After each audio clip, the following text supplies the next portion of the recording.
The presenting sponsor of Moon Tower Soccer is FVF Law. To find out what makes FVF a different kind of injury law firm, you can visit fvf.law. Hello friends, thanks for listening to Moon Tower Soccer. This week we will review the draw against Seattle. We'll answer some questions from our Patreon members, and we're going to cover some other Austin FC news. My name is Landon Cottam, and I'm joined as always by Mr. Jeremiah Bentley. Hey everybody, I'm Jeremiah Bentley. And Landon, I was just on Twitter, and I just saw Lincoln asking you about why we did this show, and you said it was for the love and attention and the honor, which I really appreciated. Do you want to maybe fill folks in on what you did last week? And I think it's online somewhere now where people can see it. Yeah, I don't know if the whole video is out yet, but yeah, we did a little segment with Lincoln Rose for the pre-show for the radio broadcast for the game. And then I think it also aired on, what is the XM, Sirius XM soccer station?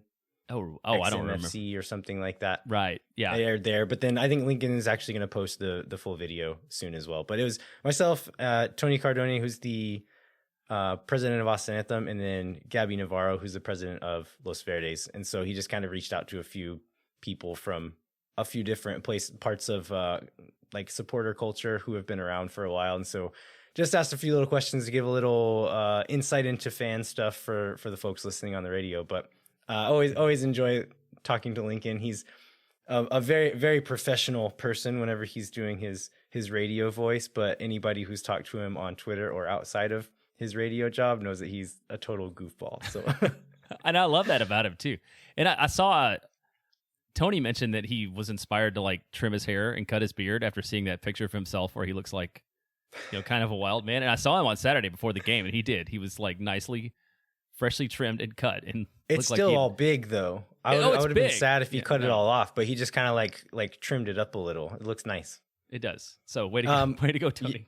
Also, just before recording, we were kind of dodging tornadoes here in Austin.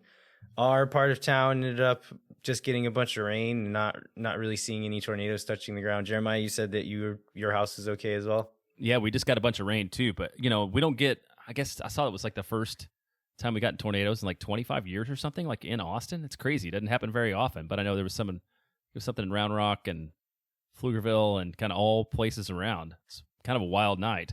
Yeah, I growing up in the Panhandle, like that was a normal occurrence, and it was to the point that we're like a little bit desensitized to it. And like my wife grew up there as well, and so it's essentially like, okay, tornado warning, turn on the news, where's the tornado? And like, is it like right by my house? Okay, we're fine. And so I kind of did that, like, oh, okay, it's Austin, we don't get tornadoes down here, and kind of brushed it off, and then turned on the news and was like, oh no, they're like pointing at the map and saying like, if a tornado touches the ground in South Austin, it's right there, and like pointed at my house essentially. And it's like, okay, we should maybe take this seriously. But yeah, it looked like there was some sustained tornadoes on the ground up in North Austin and some other parts between here and Dallas. So hope everyone is okay. Stay safe if any more of that weather comes through. But yeah, thoughts go out to any folks who are affected by that.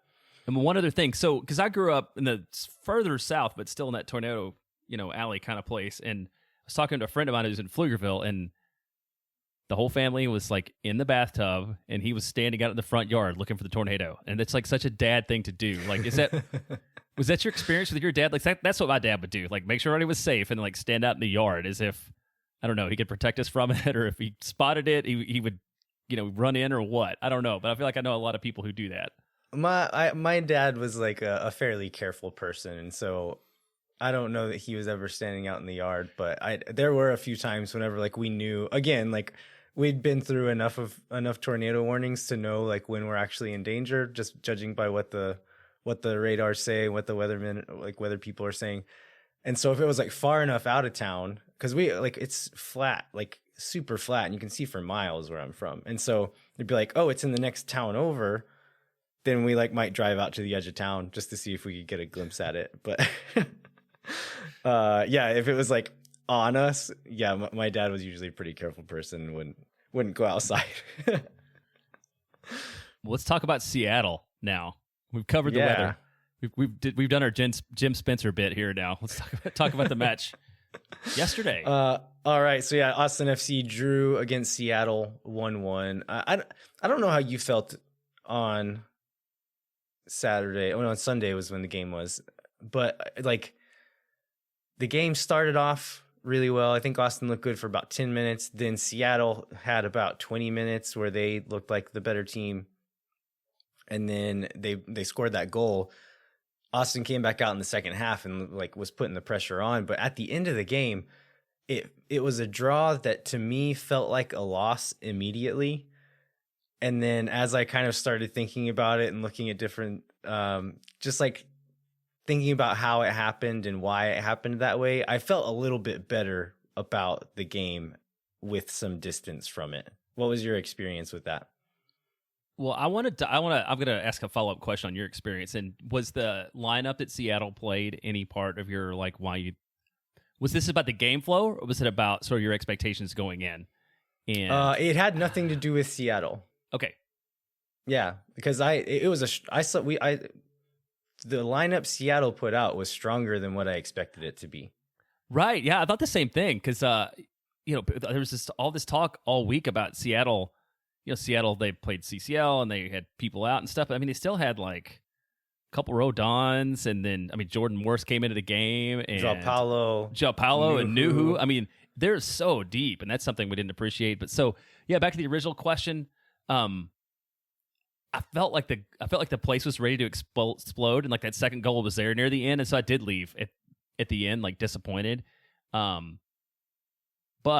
after like on the rewatch, probably from like the second half of the first half was very 2021 Austin FC. I felt like, so I was really happy to see us rally, give the goal and rally, and then not have the kind of outing that we had last year so many times when we gave up a goal early on. Yeah, I completely agree. And I think for me, it says something about the expectations that the team has set for itself at this point, because it's, and this is something Wolff mentioned in the post-game press conference, and then John Strong on the Fox, the FS1 broadcast mentioned this, but he was talking about, I guess they did some like media availability with the TV people beforehand with Wolff. And John Strong was referencing that and said that Wolff called it lazy journalism when comparing results early last season to results early this season.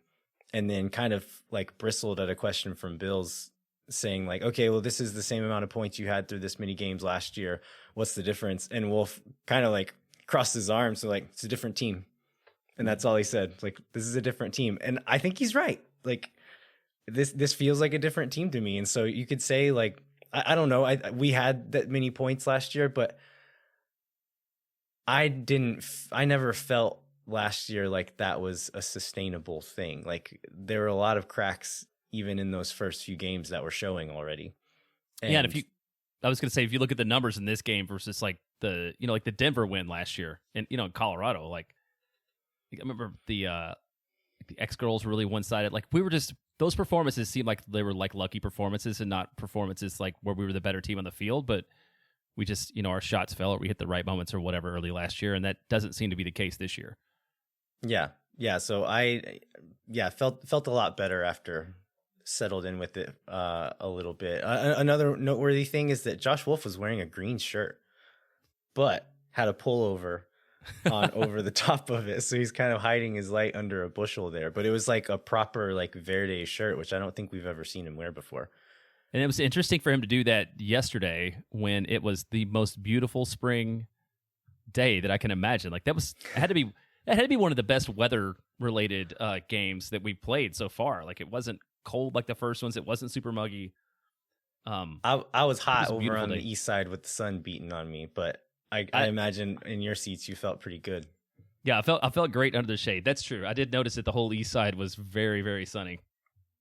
So going back to the starting lineups here, so Seattle, like I said, started a stronger lineup than I thought we were going to. So I would say we've got 1, 2, 3, 4, 5, 6, probably 6 guys who are starting on any given game, and then 2 or 3 other guys who are like rotation guys and will probably start 15 games this year. So it wasn't a weak lineup by any means. And Stephen Cleveland is the backup goalkeeper, but he started long stretches last year for them and looked really good in this game too. So I don't think there's any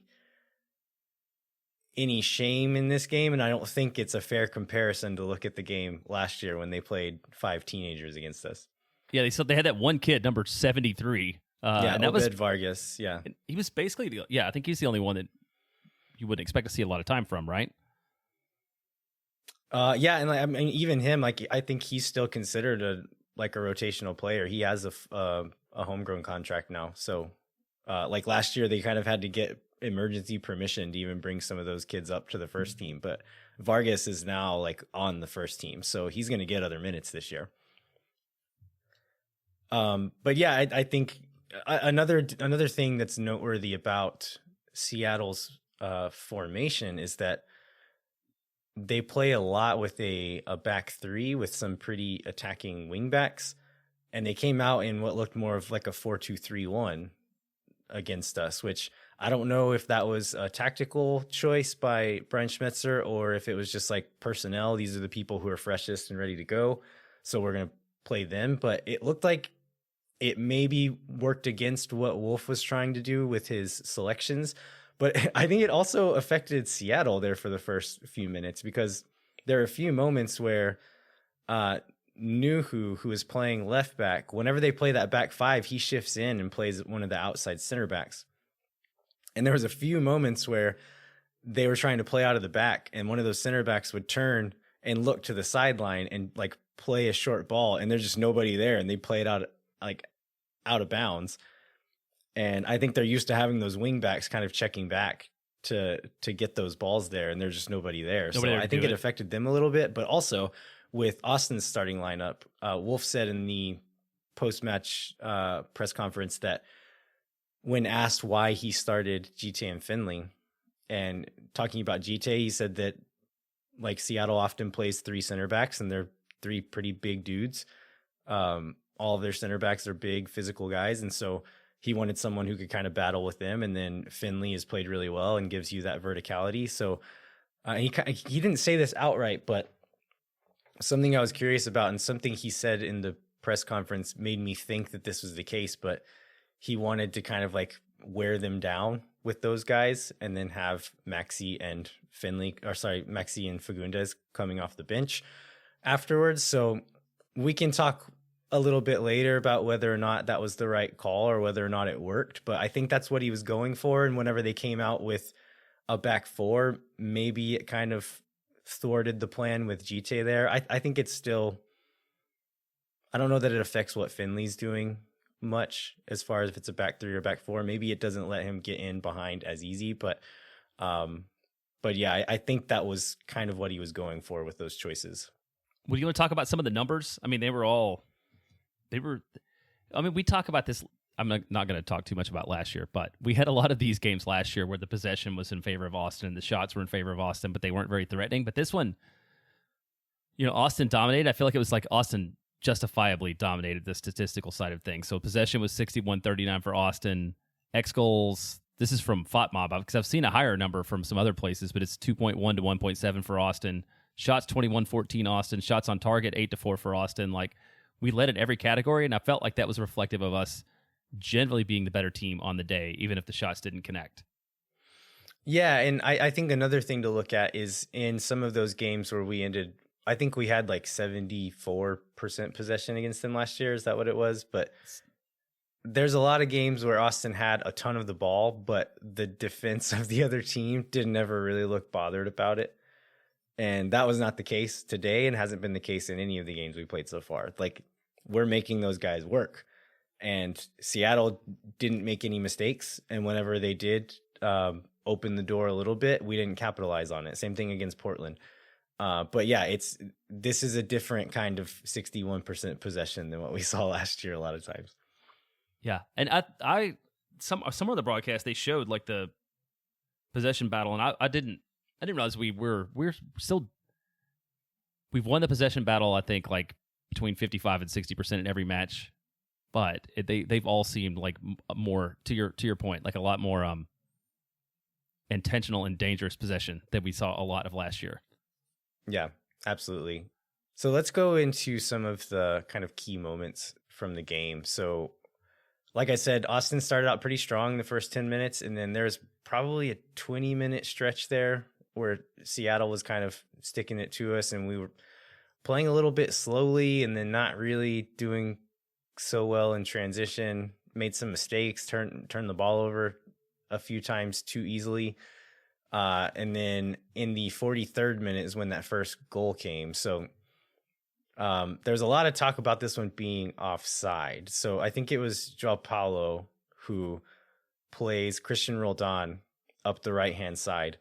Jean Kolmanich had stepped up to cover Alex Roldan, the right back.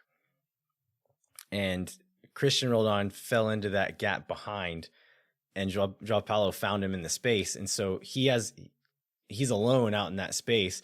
Eventually, Gabrielson comes out to mark him, and Cascante moves over to track Will Bruin, who's kind of floating towards that near post.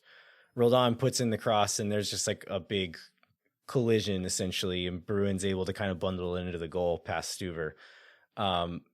There's a lot of they actually reviewed it, so they paused the game for a moment to review it for offside. Watching it, I thought Roldan was offside.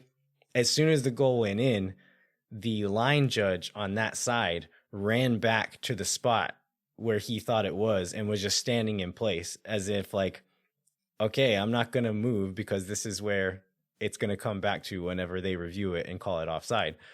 The ref stands there with his finger in his ear for a second, listening to the VAR, and then points to the spot. They didn't have to look at it for very long. Afterwards, we didn't know this during the game, but after the fact, PRO, which is the refereeing organization, they respond. They actually have a system for the media to submit questions about certain calls, and they'll respond to some of them.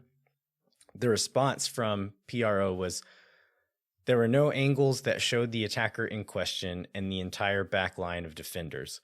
By looking at various angles together, the VAR concluded that the on-field decision was not a clear and obvious error. So that essentially means like, we think it was offside, but we couldn't prove it. Is that what you take from that? Yeah, that's one way to say. Well, because they didn't say they were right; they just said it wasn't a clear and obvious error. So I guess that's the way to take it. And Austin FC fans all over Twitter and Slack and everywhere else have spent the better part of 2 days analyzing every single possible angle. And you're right, there's not a good way to look at it. I mean, I think there's a possibility that Nick Lima was like sitting far enough back that I guess that he would have been the person that allowed the play to be onside, right? Is that he was the farthest back defender. And there are no angles where you can see, like at the moment the ball was played, there's no angles where you can see both Nick Lima and Christian Roldan. And so why is Nick Lima there? I guess that's kind of my question. Why are they not, are they not in a line? What's Nick Lima doing hanging out deep enough that Roldan could be onside? I mean, he was only barely behind the line. It wasn't that far. Because there is one angle where you can see the back line, and like I need to look at it again. I'm not sure, but Will Bruin was there, and so I think there was maybe a chance that I don't know. You could be. I haven't really watched it from that with that in mind, so maybe he did mess up. But my first reaction was just that he was a little bit behind the other defenders, but I don't think it was by very much. Okay, I've seen so many angles. I don't know. I could be wrong, but I thought I saw one where it looked like he was pretty deep. You mentioned the collision. Like that was the thing on the rewatch today that I didn't quite get yesterday watching it in the moment. Like that could have gone either way because it was like Bruin and Cascante banged into each other pretty hard, and Stewart was right there too. I mean, it was even with it being onside, like it was kind of a bang bang play there that didn't necessarily have to result in the goal. Like Julio was really close to fending that off, or Stuver on getting on that too, which is unfortunate that it worked out the way it did. Yeah, I think it touched all three of them. Okay, so I'm looking at the freeze frame here. Lima is at most like 2 or 3 feet, maybe a foot or two past Cascante and Gabrielson. So he's not super far over. My apologies to Nick Lima if he answers. If he listens to this show. So yeah, goal comes right before halftime. So in the post-game press conference, Wolff was asked about this. He didn't seem to be dwelling on it too much. He said that the back line should have shifted over. So something that we're seeing a lot from the fullbacks this year, and we've talked about this a little bit on the show, but the defensive positioning sees our fullbacks sitting a little bit deeper and a little bit further inside in our attacking buildup. So part of the reason being so that whenever we turn the ball over, they can push up and help cut off counterattacks. And then we've also been seeing them, even in buildup, the fullbacks will push up a little bit more, trying to defend a bit more proactively, instead of what they did a lot last year was sit deep and inside, and we were asking the wingers to drop back and cover those wide spaces. It seems like now they're kind of giving up those wide spaces and kind of daring people to play longer balls into those spots. I think in this particular instance, Kolmanich probably should have committed one way or the other a bit harder. And what Wolff is saying is if Ruben sees Kolmanich go after that one, he should be ready to slide over if that ball's played. And he does it a little bit late. So they play that ball into Roldan. Ruben eventually comes, but Roldan takes 2 or 3 touches in towards the box before Ruben starts to close him down, really. And by then, like, Cascante is having to wait to see what Ruben does before he can move over. And so it was just a little bit indecisive. And I think that's what Wolff was saying. He's like, yeah, I mean, they looked at it and weren't able to change the call. But in any case, they should have slid over, and like we should have defended it better anyway. It shouldn't have been an issue even. And said that they talked about it at halftime. And if you watch the game at halftime, that you'll see over and over the same kind of rotation, and they're just like a bit sharper on it. And they shut down Seattle several times doing that. So, yeah, hopefully it's a good learning moment for Ruben. I feel like he's a good athlete. He has good instincts, but maybe still needs to learn what they're asking of him in this system. And then also maybe he's like a little too brave sometimes. There was a moment where Ruben was playing it out of the back and just like kicked it straight into one of the attacker's legs. Oh yeah, I remember that. Yeah. But it's like to me, it feels like he's not afraid of anything, which is like, you kind of want that sometimes. It's kind of nice to see him just like so bold on the ball and just like not really afraid to dribble through a guy or whatever. Like, doesn't really like crack under pressure. But also, people who aren't afraid of anything tend to do stupid things every once in a while. So if it was you, is he in your like best 11? If you're playing FIFA and you're playing like your Austin starting lineup right now, do you put Ruben and Cascante as your center backs? I think I do still. I mean, I still want to see Kip get some minutes, but I think another thing is just management. Like, Chris Bills did an interview with Dave Tinney a couple of weeks ago, and Tinney talks about that rookie wall. And I think we saw Danny hit it last year where he got some injuries, and like Tinney says, like their bodies aren't used to this. They're not used to being asked to do this much with their bodies. And so I know a lot of people want to see Kip play more, but I think it's good for him and good for his development to ease it in and not throw too much at him at once. Not just from like a mental standpoint, but from a physical standpoint. We need to kind of ease him into this new level of play so that he doesn't get injured and miss half the year. So that gets us to halftime. And then I feel like the first, let's say the first 12 minutes of the second half, like up until the subs, were a little bit 2021-ish too. Like I felt like we were kind of moving the ball slowly. I almost felt like it was slow, I almost felt like it was so slow. It was almost like we were waiting on the substitutions to come in to change the pace of play in some way. Yeah, I don't know if so talk about temperature, like where you were sitting in the shade. Did it feel hot at all to you? It never felt hot at all to me in the shade. I'm curious what it felt like on the field. So I'm guessing the guys on the right side in the first half were sweating and the guys on the left half weren't.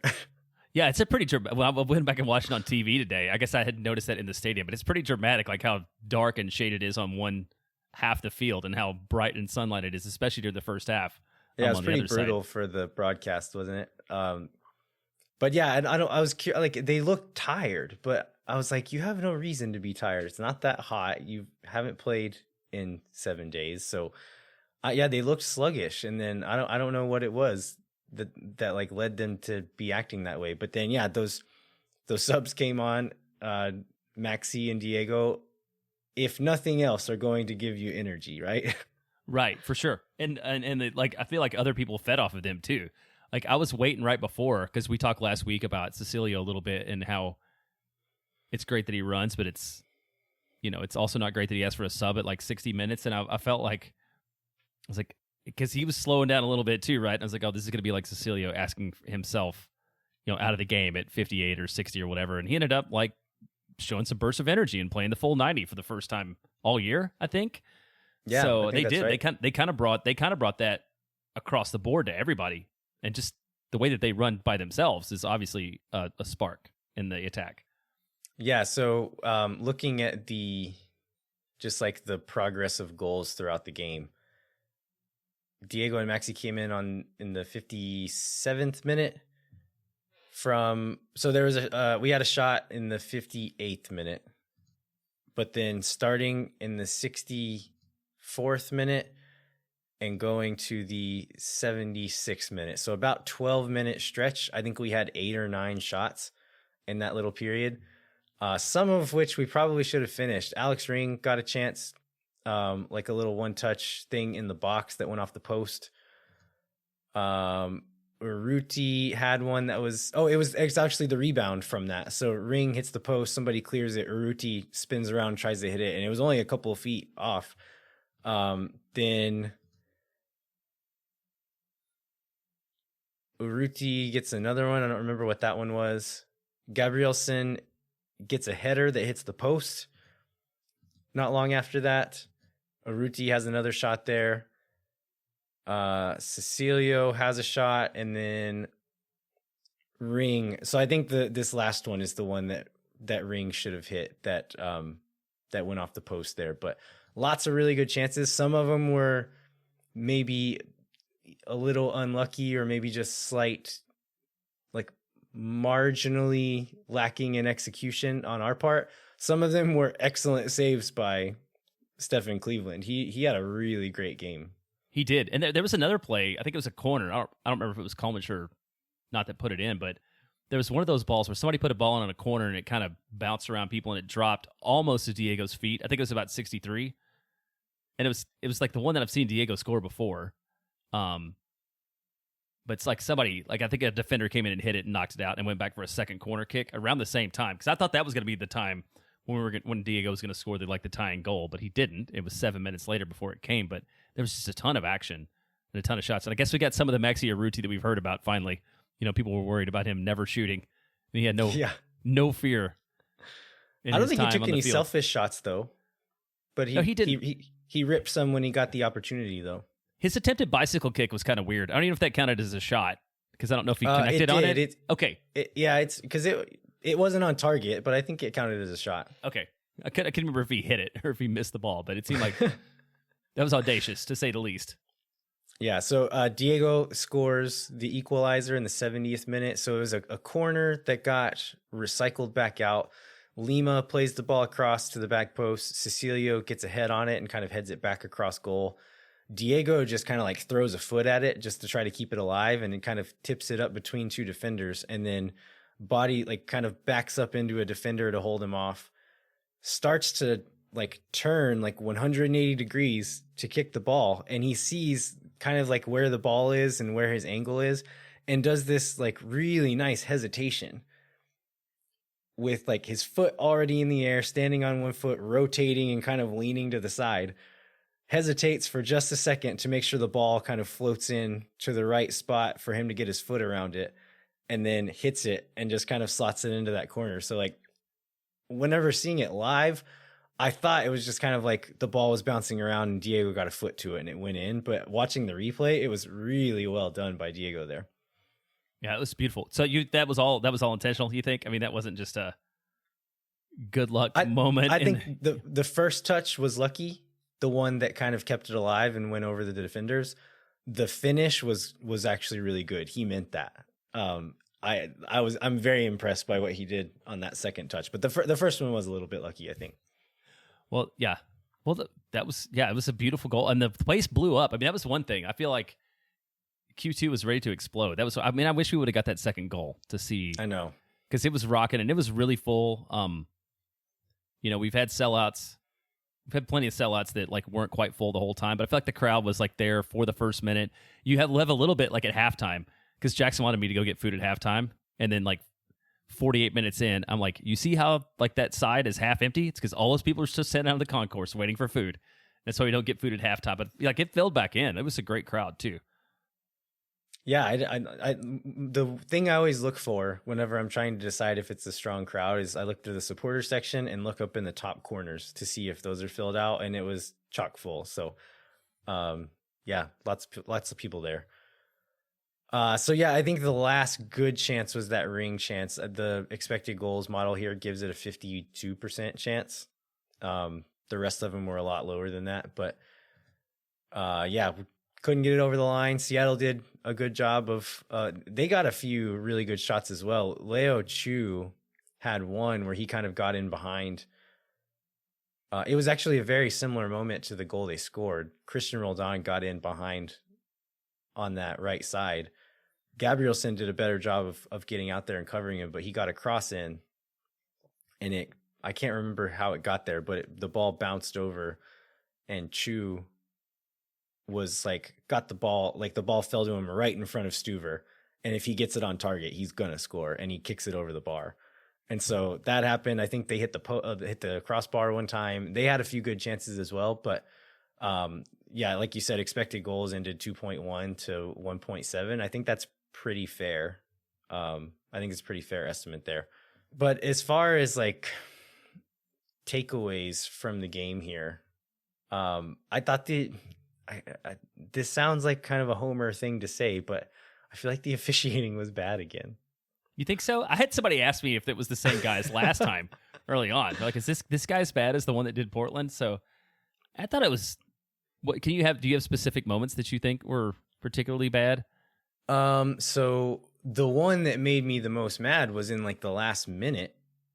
I can't remember who it was, but somebody like came in like a linebacker and folded Alex Ring in half right at the top of the box in the dying seconds of the game. And the ref just like watched it and then turned his head around and didn't even look at it. And I think there was a few moments, like, I don't think it was as poor as some of the decisions in Portland. But there were a few that he definitely missed. Some fouls that were straight up dives that he gave his pals. And so I think for the most part, he did a good job of like keeping the game under control that maybe could have gotten a little bit aggressive and out of hand. I think he did a good job on that, but I think he did miss some calls as well, including the this isn't the main referee's fault, the line judge more, but not getting that offside call.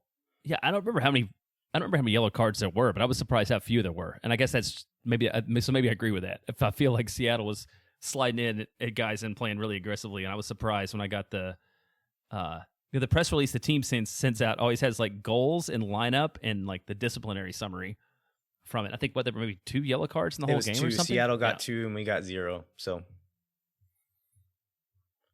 yeah, I agree with that. Well, let's talk about the lineup. Do you buy the putting in Finley and starting Finley and GT? Are you with Josh? I understand Josh has logic for doing it, right? Because obviously every lineup has a reason behind it. But like if you were Coach Landon, is that the starting lineup you would have put out there? I don't know if it's the one I would have done, but I understand the logic for doing it. So I kind of like hold the two thoughts in my head that it was a valid choice to make, and also that it maybe didn't work. And I think he recognized that, made the subs at the 56th, 57th minute, got them in early.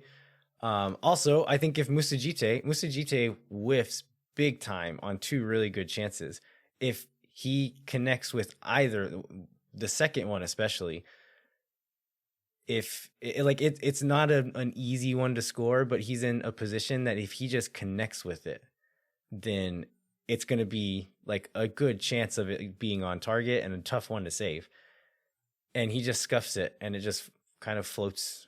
I don't remember if it like floated into the keeper's arms or floated over the post or what it was, but he just didn't. He got two really good chances in the box and just couldn't make contact.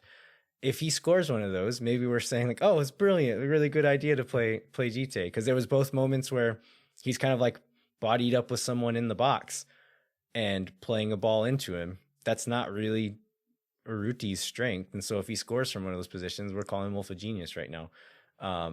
So I question Jite more than I do Wolff for that one. That's fair. And both those were when the game was still 0-0, right? Because they were like, what, around 30? They were before Seattle scored their goal. I don't remember exactly. I think the one I'm thinking, I think 32 is the one I was thinking that had the greatest opportunity. Yeah, the 27th minute was Cecilia crossed one into him. It wasn't as good of a chance. It was a tough angle, but he just whiffed it, didn't touch it at all. And then the second one was the 34th minute, and that was the really good chance that he just scuffed and didn't really get any contact on. As far as the Finley one, playing Finley over Diego, I'm a little bit torn on this one. Diego is just always so good. Even in the games where he's bad, he's still pretty good.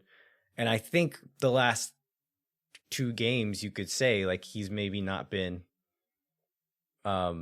before this one, he was maybe not the Diego we've always wanted to see, and Finley has played really well. I think it's commendable for Wolff to reward guys for playing well and to show the starters, like, if you're not on top of it, I will bench you. And Diego talked about that in the post-game press conference, that like it hurt. Like he's like, Wolff talked to me yesterday and told me that he was gonna give some other guys a run out, and like it hurt me. I was mad about it. Like, I understand, I'll support my teammates, I'll do whatever the coach wants, but like I wasn't happy about it. But he went on to say in a different question, like, that's like, good teams do that. Like, good teams will push each other. There's competition. And so I kind of like the fact that, okay, Finley scores 2 goals. He comes in, has really good games as a sub. Let's give him a run out. I think he didn't do enough to keep that spot. But if we come out with like a fired up Diego because of it, I think it's worth the shot. Yeah, I think that's probably what's true. your take there? Do you think it's like I think on the field we can say it was a failure. Like I thought Finley was fairly poor in comparison to what we've seen from him the last couple of games and what we've seen from other guys on the field. I thought he was one of the weaker spots on the field in this game.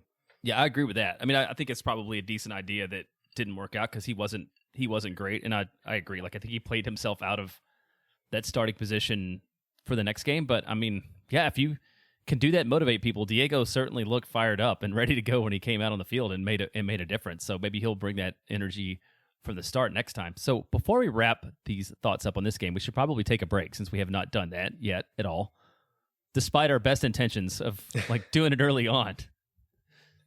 Yeah. All right. So let's take a quick break. We'll come back with a few other points about the Seattle game, and then we'll cover some other Austin FC news.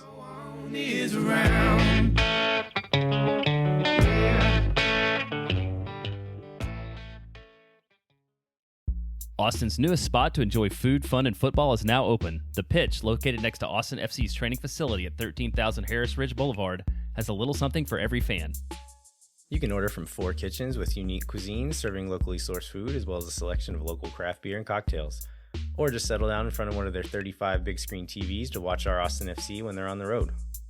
They're open 11 to 8 Tuesday to Saturday, and then they also have a series of special events and watch parties and things like that. So they're open at least 11 to 8 and probably beyond that. So make sure and visit thepitchaustin.com or follow them on social media for more about availability. You can get a 10% discount by entering the word GOAL, that's GOAL, in the promo code field on the mobile ordering app on your next visit.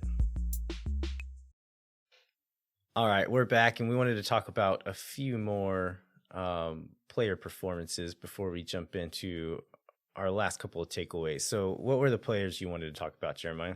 Well, one thing I forgot to, when I was asking you about who your starting 11 would be, it's whether Ruben would be one of the center backs. Like, I forgot to mention, like, Julio Cascante. Like, I thought he had a really, really good game. I thought he was solid. Like, it's strange to say, but Julio has kind of seemed like one of the anchors of the team in these last few games. Yeah, he was like, I think 2 weeks ago, I would have hoped that at some point Ruben and Kip were our like starting center backs, and we sort of made Julio the rotational, midweek kind of guy. But I mean, I don't know. He's strong defensively. I feel like he's done a good job of not getting himself out of position, especially in this match. He tended to be in the right place. And then I think the system is treating him kinder this year maybe, as well. Maybe so. Like closing down in defense. I think Danny's step up in performance in that 6 position. I think the way the fullbacks are playing, I think just like the way we're counter pressing, the way we're reacting in those defensive transition moments is saving Julio from being entered into track meets against his will. Right.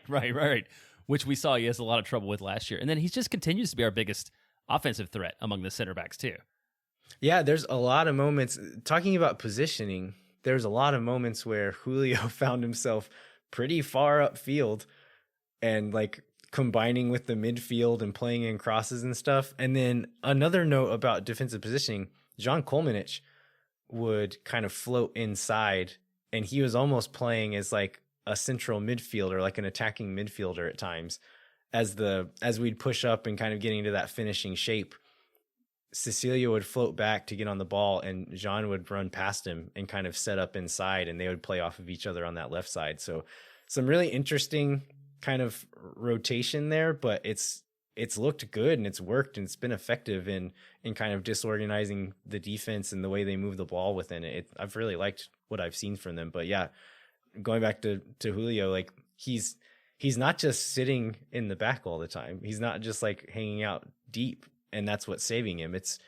I think he's being smarter, and I think the team is being smarter to save him from being in those tough situations. Yeah, it's really good for him. I want to talk about the second set of subs too, but do you have any other maybe starters you wanted to cover that we didn't cover during the run of the match? I thought Alex Ring had not a great game overall. He still did some good things, but there's a few moments in the attacking third where he was just a little bit sloppy and didn't connect with the ball, took a heavy touch, whatever it was, just like kind of killed off a couple of moves, which was really disappointing to see with as sharp as he's been for the most part this year so far. Danny was pretty good again. Danny was 6. Yeah. Didn't even see Valencia in this game, which I think that had to do with us chasing the win a little bit and putting on a more attacking option. But there were some still like rocky moments in defensive transition, but it's not every defensive transition like it was seemed to be last year. So you feel like he's still pretty solid as far as being the guy at the 6 for now? I think so. I mean, if he keeps being good enough defensively and as good as he is going forward, I'm sure he'll get dropped eventually, either form or injury or tiredness or whatever it is. Valencia is going to get his shot, but if Danny keeps playing like this, he's going to be the number one guy. Yeah, somebody, I think it was Taylor Rudolph, posted on Twitter like some of his statistics, like his 90% pass completion rate during this game, and maybe like he won like 56% of duels. Like it's showing up in the numbers too, beyond just like what you see sort of on the eyeball test. So I mean, he's appears to have made a really big step forward. Yeah, I think this is a good spot to pitch Chris Bill's interview that he did with Danny last week. And in that article, he mentions that I saw this on social media that Danny was like training this little like small group training sessions in Virginia during the off season. And one of the things he mentions in the article is that he watched videos of Thiago Alcantara in the off season, just like watching his body positioning and like that's a good player to aspire to be for someone like Danny Pereira. So if he can be a quarter of the player Thiago is, then I'll take it, man. Yeah, that's amazing. Well, one sub I wanted to talk about was we got to see Danny Houston run back and forth on the sideline for the first time this year. That was pretty exciting. His hair looked so good. Danny made the game day roster in place of Rodney Redez, right? Oh, that's right. Yep. Which was kind of weird because then we had all three of our center forwards on the game day roster. Yeah, I don't know what the plan was there. Yeah, it seems a little bit weird. Like maybe it's just like maybe Danny's looked good in training, and it was just kind of a reward for him to say like keep it up.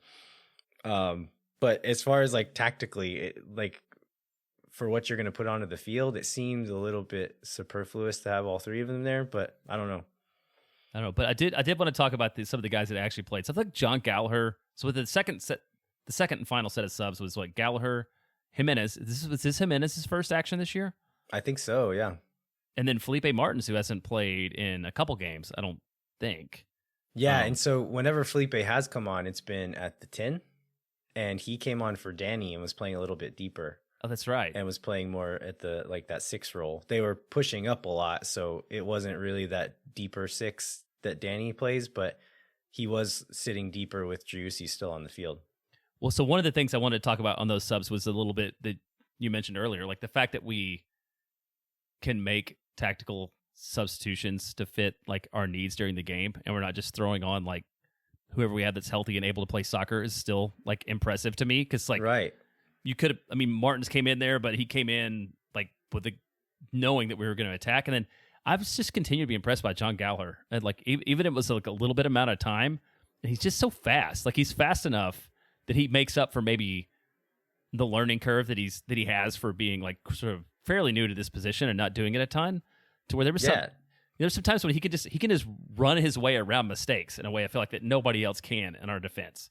Yeah, I mean, we saw DeAndre Edlin do that in this league for several years before he went to England, and then kind of did it in England for a couple of years. I think he did become a better defender while he was over in England, but yeah, I mean, speed will get you a long way in that position. So he's not doing bad at the other stuff. I'm sure he's going to make some mistakes, but the speed makes up for it. But yeah, I've been thoroughly impressed with John Gallagher, and I'm kind of hoping he can like become like I'd be curious to hear from him. Hopefully we'll get some media availability with him at some point, but I'd love to ask if he's fully embracing that fullback role and is like ready to make that turn, because he said openly in interviews before that I don't like playing fullback. Like I'll do it if they want me to, but I don't want to. And maybe he's at a point in his career, he's like 26 years old now, I think, that like, okay, if you want to play at this level, it's going to be at fullback. You're going to be a fullback. Yeah. Do you accept if you want the challenge? significant minutes. Yeah. I kind of hope he does. If he sticks with it, he seems like a smart guy, willing to learn. So I'd love to see him turn into like a top class fullback for us. Yeah, that'd be awesome. So a couple of things that we want to hit before we get out of this one is one, like, is Q2 staying becoming a fortress? I think it's one question, because we're 2-0 2 wins, no losses and a draw this year, and then we finished strong last year too. It's like, are we a fundamentally different team at home? Like, is that something we should just count on? Is like winning the home matches, or is this just a small sample size against, like, we know we started with 2. Well, we thought we started with 2 really bad teams, but maybe Cincinnati isn't as bad as we thought. But yeah, what do you think about that?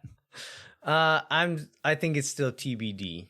I don't think we've seen enough to like confidently say, yes, Q2 is absolutely a fortress. I think we've got the potential for that if the team keeps playing this hard and fighting this much and like showing the ability to fight back. We know the crowd's going to be good. If the team gives them anything, the crowd is going to be good every time. The Los Verdes and the folks in the South End there like to say, and what Adrian Healy says on the broadcast every time, is the supporter section is undefeated. They've not lost and will not lose as long as the team gives them at least a little bit of something to cheer for. So I think we have the ingredients in the making for it, but I'm not quite ready to say that Q2 is a fortress. I feel kind of the same way too. Like, it's close. We're close to being there, but I just haven't. If we'd have scored that second goal, on Sunday, like I'd be willing to start believing that, but we could rally for a draw, but we kind of need like the environment to like will the team to victory, I think, once or twice in order to really kind of take that stance on what the stadium is like. Yeah. Ask me again in June. Yeah, hopefully we'll be able to have a different answer. And speaking of rallying, yeah, what does this say? Only twice last year, Austin fought back after getting scored on first. That's insane. And we lost one of those. Now, somebody pointed out, I forgot about this, but there was actually a third time that it happened that I think everybody missed. Is when we played Frisco, we went down 1-0, tied it at 1, and then Frisco scored 3 more times in the first half. Okay. So we did actually for like 7 minutes or something. we rallied then, but yeah, only the Colorado win on the road last year, and then against LAFC on September did we fight back after getting scored on first. Yeah, I think going back to Josh Wolff's quote, like it's a different team, and I think it definitely is. Like to go down in the 43rd minute, whatever it was, to see those guys come back out and fight like they did in the second half, that doesn't happen last year. Like the team that we put out last year, I would have had almost no faith that they were going to come back and actually do anything with it. And this one, I was like, at halftime, I was like, we can still win this game. And like, I believed that. And they came out and I still believed it until the final whistle, pretty much. Like, we could win this one. And like, they've given us reason to believe that with their attitude, with the way that they play, with the way they fight, and kind of the camaraderie and the just like spirit around the team. Like, you believe that this group can fight back and can do things like that. And I never believed that last year. Yeah, I mean, and yeah, I believe that there was a good chance we're gonna win after we scored that first goal. And like Seattle was like, they were playing slow and they were kind of rolling around, and clearly Seattle was playing for the draw, as Austin was pushing for the win. But I still believe that it would come, or that it was a good chance that it would come for most of the last like 15 or 20 minutes of the match. Speaking of kind of the fighting spirit, one thing Wolff mentioned in the press conference was that there were a couple of like dust ups in training this week, like little like scuffles between players, and he was talking about it like this is a good thing. And it's like, not that he wants his players fighting, but it was like they're competitive and they care. He's like, that didn't happen last year. We never saw fights on the training field last year, because I kind of hinting at the fact, like, I don't want to say that they didn't care, but like there wasn't that same passion, that same energy in the team last year that you're seeing this year. And when you have that passion, that energy, that competition in the team, it might lead to tempers kind of boiling over every once in a while. But he acted like it was a good thing, which I'll take that over kind of like lukewarm performances any day. Yeah, and I think the competition part of that is probably a big part of it, because last year also people were comfortable in their role. Mostly, almost everybody knew they were starter or they weren't, or what their role was. And there was not this people all over the field like really having to put in the work every day in order to be able to even make the game day roster. I'd be very curious to know if that scuffle involved Felipe kicking one of the starters in training. I believe it might.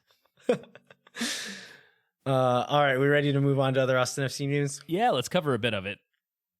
So Austin FC Academy had a few different pieces of action this weekend in various places. So it looks like the U15s and the U17s went to Ohio and played games on Saturday and Sunday, I believe. The U17s beat Cincinnati 1-0 and then beat Columbus 2-0.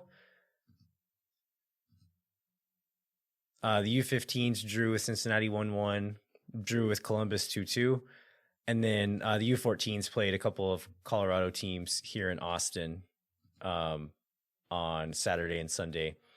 But one thing I thought was interesting from that game is we saw some pictures come out on Instagram, and Owen Wolff was in the starting 11 for both of those games against the Ohio team. So I was a little bit concerned. I mean, we heard Wolff talk about how he wants to get Owen some minutes somewhere.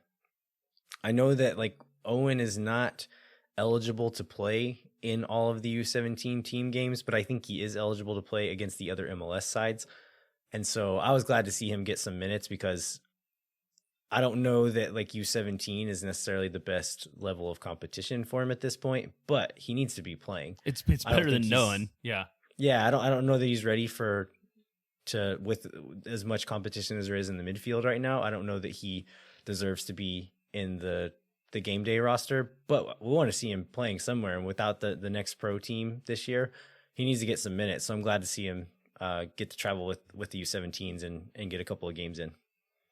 Yeah, you could tell, like, just from looking at the team picture, like, he just looks more like a grown-up than, like, a lot of those kids on the team still look like kids, and he looks like a guy playing soccer. Yeah, maybe it's just whenever I've still only see him play with the 17s that one game, but I'd be very interested to see him. And that was I don't know, several months ago at this point, and he looked like kind of on another level from the rest of those kids.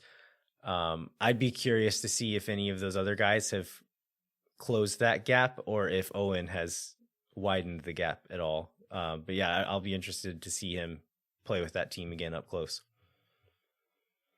Yeah, and then we have a big tournament starting this week. This is something we've talked about how we leave stuff out a lot on the outline. I've written about the U.S. Open Cup more than once, and we've never had time to cover it, but I think we can this week. So U.S. Open Cup, it's the longest running soccer competition in the U.S., started in the 1913-1914 season.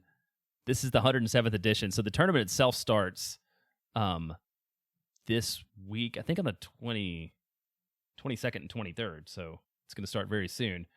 But it's like amateur teams, USL2 teams, stuff like that. And then for this round, but Austin will get involved in the third round, which will take place April 19th to 21st. And at that point, there'll be 64 teams in the field. That's sort of when the MLS club starts. So what should people expect from a U.S. Open Cup Austin FC side?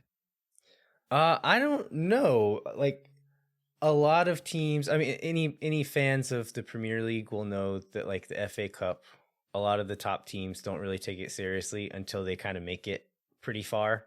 And then they'll start playing their starters in some of those games because it's mostly midweek games.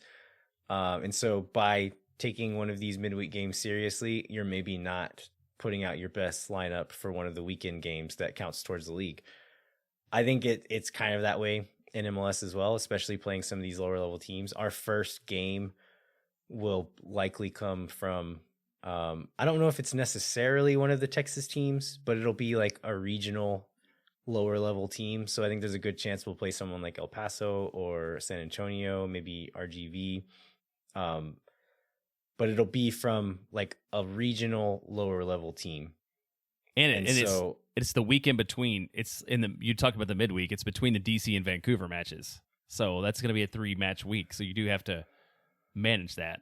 Yeah, last year, that would have like made me nervous. This year, I'm kind of looking forward to it because there's some guys on the team who aren't getting minutes who I would really like to see get minutes. So that would be, I think that's a good game to let's start Felipe, let's start Gite, let's start Gallagher and Jimenez. Like, put those guys in the field, and like, I don't feel bad about that lineup. Like, we should be able to beat a USL team with that lineup.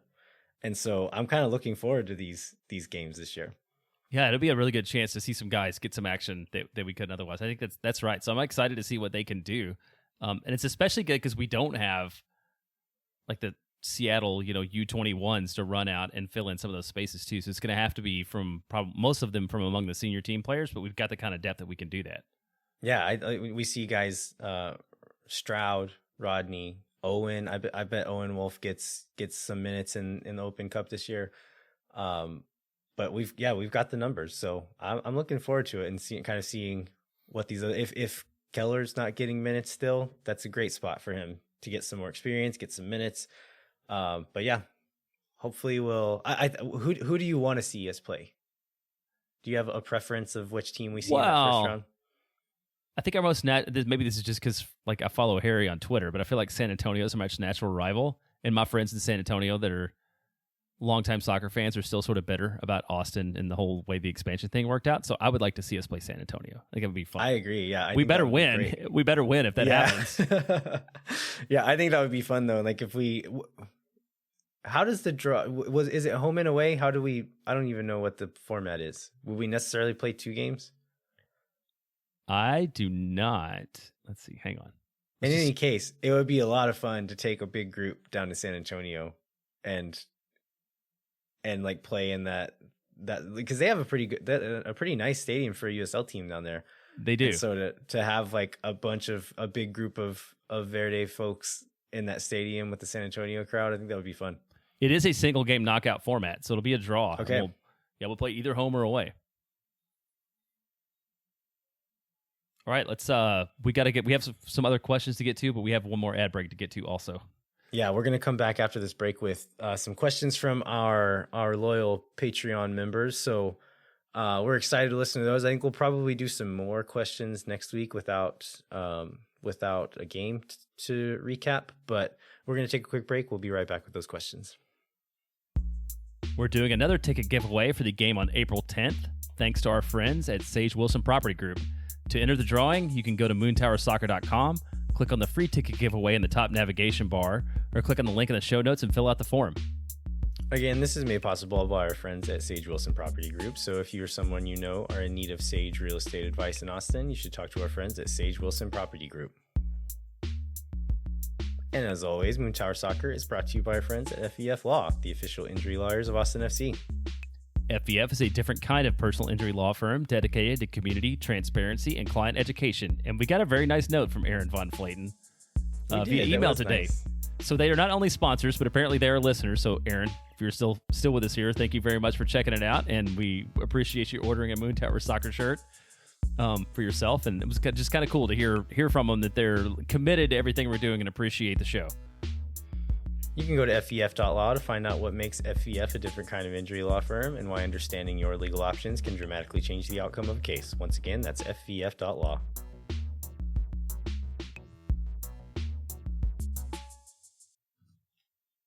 All right, we are back. We're going to answer some listener questions from our Patreon members. First one comes from Cody Odell. Cody says, "Hello, Moon Tower. I've been listening to your pod since before last season started and haven't missed an episode yet. I live in the DFW area and will be attending an upcoming Minnesota match at Q2, which will be my first there, but second overall. He attended one in Frisco last year. Based on whatever criteria you wish, who is your overall favorite player on the team?" He says, "Mine's Diego for a lot of reasons, but most of all because of that goal he scored right in front of the away supporters in the match I attended in Frisco," which that was maybe the only bright spot of that match in Frisco was that awesome goal that Diego scored. And it was so short. I mean, it was so short-lived too, right? Because they responded very quickly to that, if I remember right. Yeah. So, Jeremiah, who is your favorite Austin FC player for whatever reasons you choose? I mean, I feel like there are two very obvious choices, and Cody kind of took one. I was gonna go with Brad Stuver, regardless of what Cody's choice was, but I would do that. I mean, for many reasons, he's a great guy. He's agreed to talk to us twice. His parents like every tweet that we put out on Twitter, which I always appreciate. I mean, he's just like a good dude that got involved in the community early on, and he and his wife got really involved in Austin early on. And it's really cool to see a guy like that played for 7 years, 9 years, whatever, that never really got an opportunity to succeed in the way that he succeeded, and just embrace the city in the way that he's done it. Yeah, Stuver's a great choice. I feel like if you ask most people in Austin, the answer is either Stuver or Diego, which excellent choices. I think I'm gonna say Danny Pereira. Just kind of the personality, and he's also a young guy.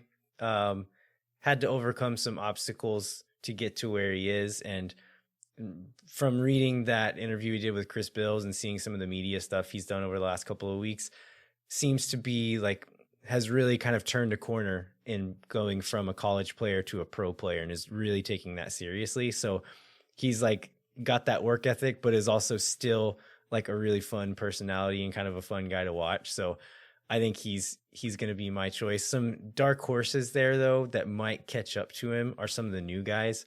I really like Felipe, and I think Ruben is going to be a really fun guy to have on the team once he gets settled in and is a little more comfortable.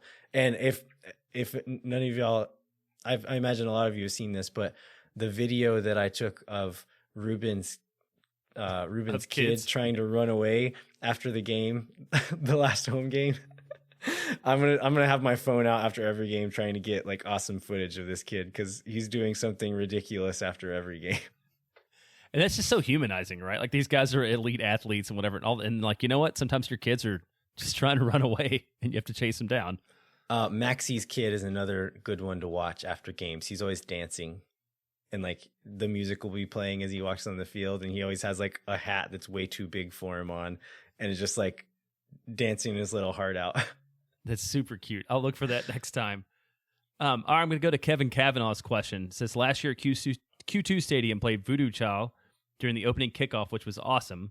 This year, they changed to a different Stevie Ray Vaughan song, which is okay, but it doesn't get me pumped up for the game. Why did they change? Do you have an answer for this, Jeremiah? Oh, I don't know why they changed, but I was just more interested. I have a theory. Okay, go for it. I don't know if it's accurate or not, but so especially for this most recent game, Seattle Sounders were wearing their Jimi Hendrix inspired kits. Voodoo Child is a Jimi Hendrix song. Right. And so I'm curious if they didn't want to have a song that was tied to another MLS club playing in our stadium. Yeah. Even if it is being performed by a Texas native, an Austin native, that it has connections to the Seattle team as well, especially with those jerseys that they wear.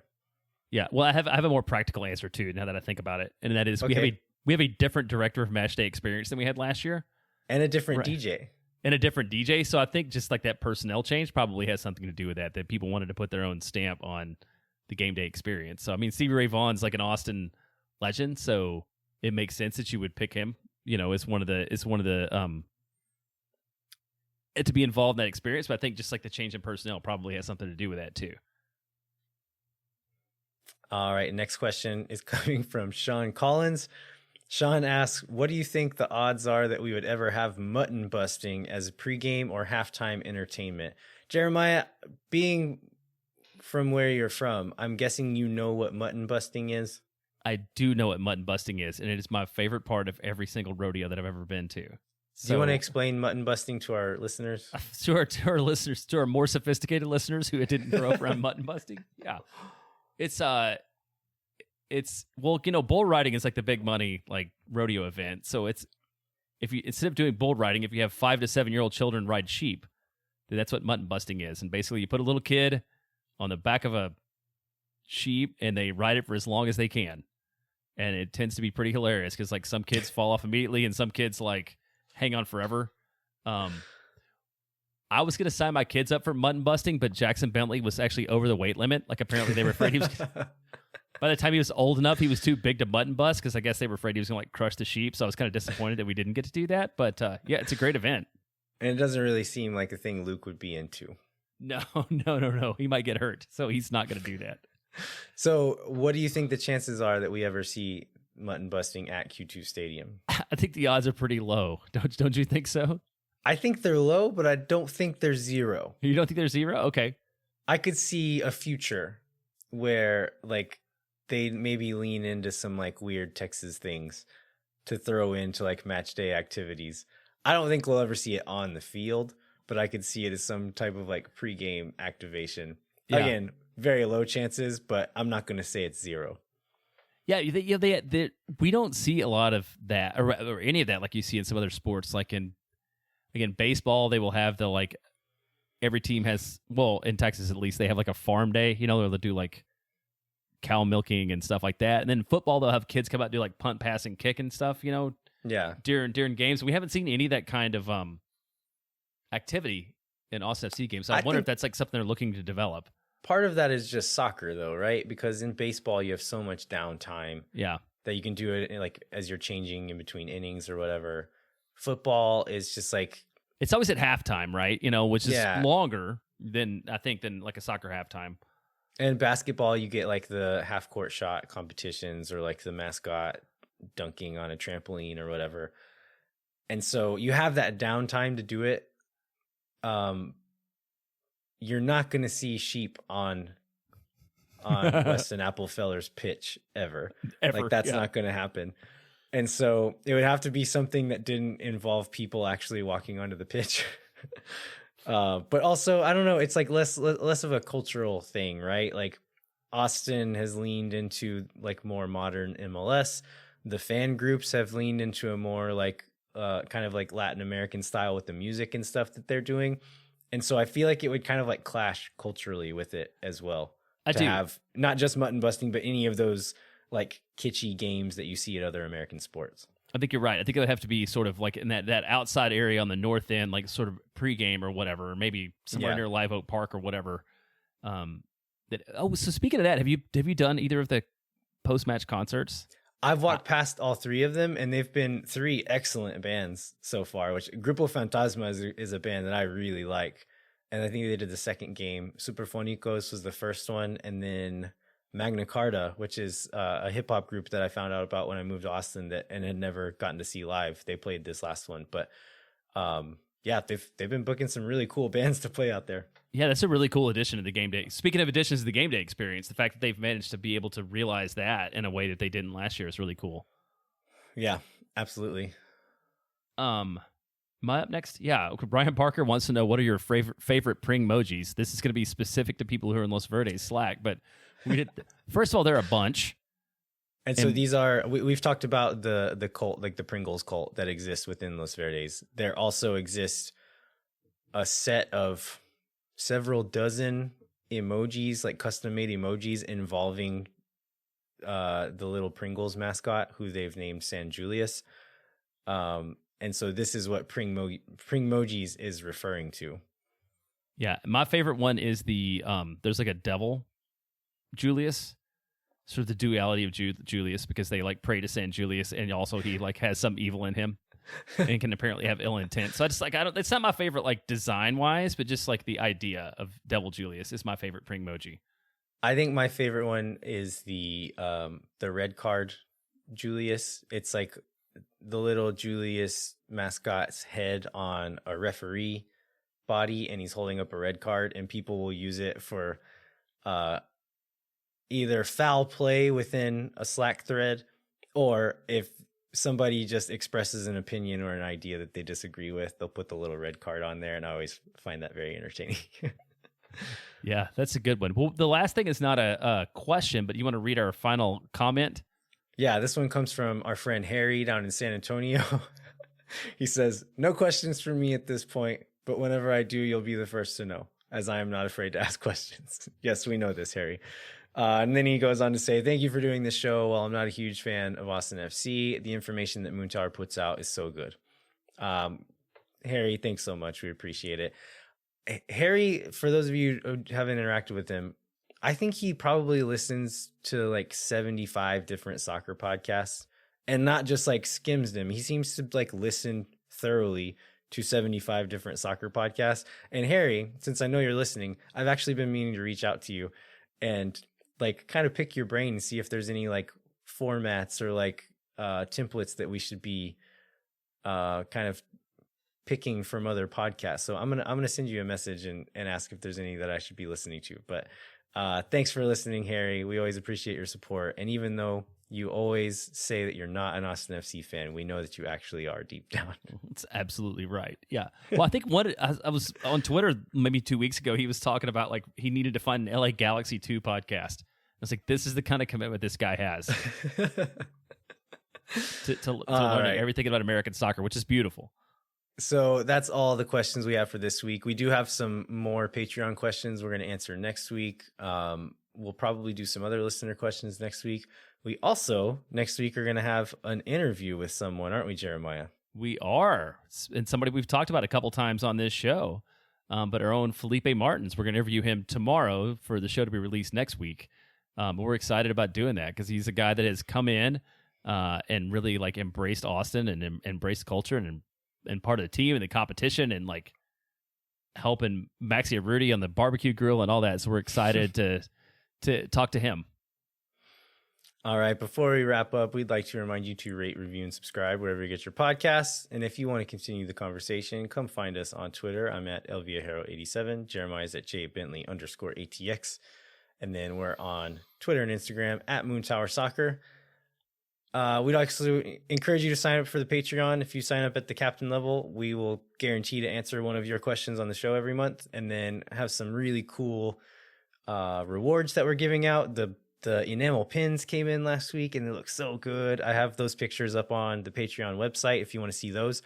And then we've got some koozies and some stickers that we're going to be giving out to various levels. So check that out if you have a few extra bucks. And then we've already mentioned Chris Bill's interview with Danny Pereira on the Striker Texas. Definitely go check that out. Is there any other articles you want to point out there? Yeah, this is news that kind of, maybe it came and went quickly, but he also wrote another article about if there is a move to be made for Gyasi Zardes, Austin FC should find a way to make it. It's a Chris Bills piece, and I thought it was a pretty interesting one because that is a polarizing guy in the soccer, in the Austin's, well, not the Austin soccer community, the American soccer community, and there's this rumor out there that he may be available to another MLS team. Yeah, I have a lot of thoughts on that, but we don't have time for it today. Oh, I know. I was like, I wish we would have talked about this before we wrote the outline, and we could have spent some time dedicated to this topic. So maybe we'll take it up next week, maybe not. Yeah, if the rumors are still floating around next week that he might be on the move, we'll definitely talk about it. But I do have some thoughts. Anyway, thanks so much for listening. We'll be back next week with a new episode of Moon Tower Soccer. We'll preview the San Jose match next weekend. Remember, we're off this coming weekend for the international break, so no match this coming weekend. And then we'll also have that aforementioned interview with Felipe Martins. Until then, I'm Landon Cottom. I'm Jeremiah Bentley. We'll catch you next time. No one is around.